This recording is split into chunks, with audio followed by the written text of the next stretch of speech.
incerteza em saber se o Exame Nacional do Ensino Médio, o Enem, será aplicado neste ano ou no início do ano que vem, tem gerado revolta nos estudantes, professores e entidades sindicais do setor. Segundo o comunicado do presidente do INEP, o Instituto Nacional de Estudos e Pesquisas Educacionais, Danilo Dupas Ribeiro, para o Conselho Nacional de Educação, a aplicação do Enem não está nas metas para 2021 por falta de recursos. Vale destacar que durante a pandemia, entre vetos e bloqueios, o Ministério da Educação perdeu 3 bilhões e 900 milhões de reais. A reportagem é de Larissa Borer. Na última semana, foi possível acompanhar uma série de problemas relacionados à educação no Brasil.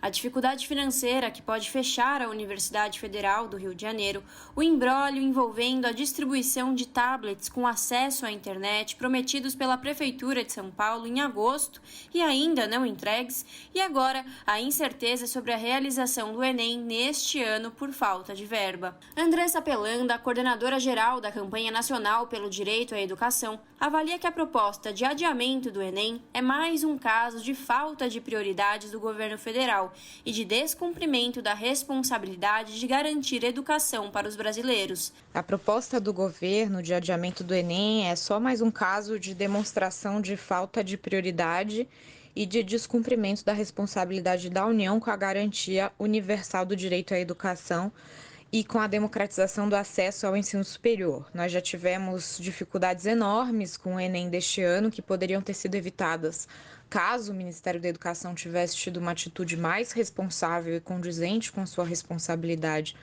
para com a coordenação com as secretarias de educação e a coordenação das políticas de avaliação e de ingresso no ensino superior no Brasil, e se tivesse também ouvido os estudantes e as comunidades escolares. O Enem pode ser, mais uma vez, gravemente prejudicado pela falta de investimentos do Ministério da Educação, que tem, inclusive, realizado uma ação de aparelhamento do próprio INEP, que é o órgão que tem um corpo de servidores de excelência, mas que vem sofrendo com os retrocessos impostos por essa pasta. Neste segundo ano de pandemia, os estudantes têm encontrado muitas dificuldades para manter os estudos em dia.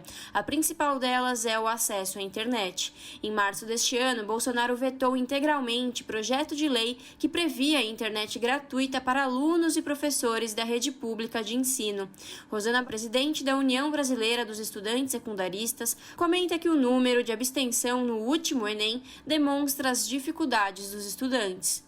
Tem sido muito difícil, né? A maioria de nós não tem conseguido estudar, né? O número de abstenção no último Exame Nacional do Ensino Médio não é à toa, né? Nós estamos falando de mais de 50% de abstenção, né? Mais de 50% dos inscritos que não compareceram para fazer a prova. Então, tem sido muito difícil para nós. Com certeza, as maiores dificuldades é a falta de acesso à internet, que faz com que a maioria de nós não esteja estudando, mas também a falta, né, de alimentação, de merenda, que é essencial para muitos estudantes que tinham como única alimentação do dia a merenda escolar e agora sofrem com a desnutrição infantil.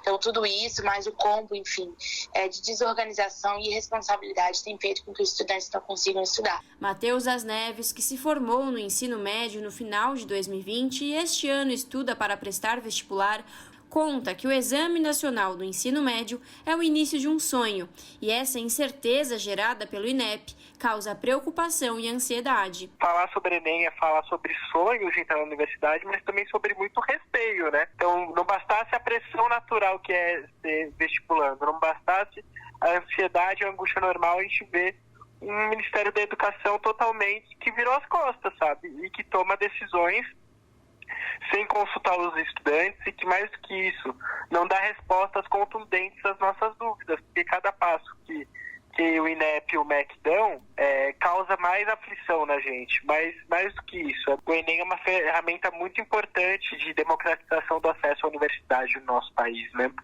E o descaso com o Enem, esse desmonte do Enem, é muito complicado, né? Porque coloca em xeque, para além dos sonhos, mas também o respaldo, né, ao Enem, a importância do Exame Nacional para avaliar tanto a educação do nosso país quanto o seu mecanismo de entrada na universidade pública. Leandro Alves Oliveira, coordenador do Fórum Estadual de Educação e secretário-geral do Sindicato dos Professores do Ensino Oficial do Estado de São Paulo, analisa que os retrocessos em todos os níveis de ensino é um projeto dos governantes para acabar com a educação pública.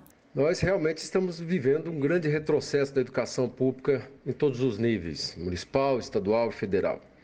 Essas políticas de escola sem partido, homeschooling, escola cívico-militar, o governo de São Paulo querendo implementar de cima para baixo políticas de escolas de tempo integral em plena pandemia.